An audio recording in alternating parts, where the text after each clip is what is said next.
சொல்லுவேன். அது பர்டிகுலராக நான் விஜயை தான் சொல்கிறேன்.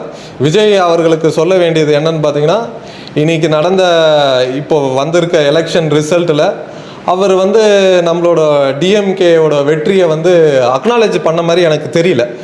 மேபி அவர் ஆந்திராவில் ஷூட்டிங் எடுக்கிறாரான்னு தெரியல.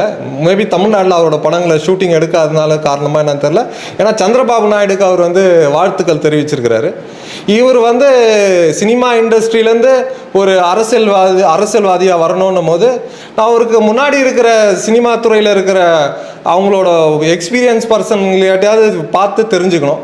எக்ஸாம்பிள் பார்த்தீங்கன்னா ரஜினிகாந்த் அவர்கள் ஒரு ஒரு ஒரு எல்லாருக்கிட்டையுமே ஒரு நல்ல உறவை வந்து மெயின்டைன் பண்ணிக்கிட்டு இருக்காரு. ஏன்னா நல்ல உறவுகளை மெயின்டைன் பண்ணால் தான் நம்ம பப்ளிக்கு நல்ல விஷயங்களை செய்ய முடியும். அந்த விதத்தில் பார்த்தீங்கன்னா ரஜினிகாந்த் அவர்கள் வந்து மோடிக்கும் வாழ்த்து தெரிவிச்சிருக்காரு, ஸ்டாலின் அவர்களுக்கும் வாழ்த்து தெரிவிச்சிருக்காரு. அவரோட கலைஞர் அவரோட ஃபங்க்ஷனுக்கும் போய் அவங்க ஃபங்க்ஷனில் பங்களிப்பு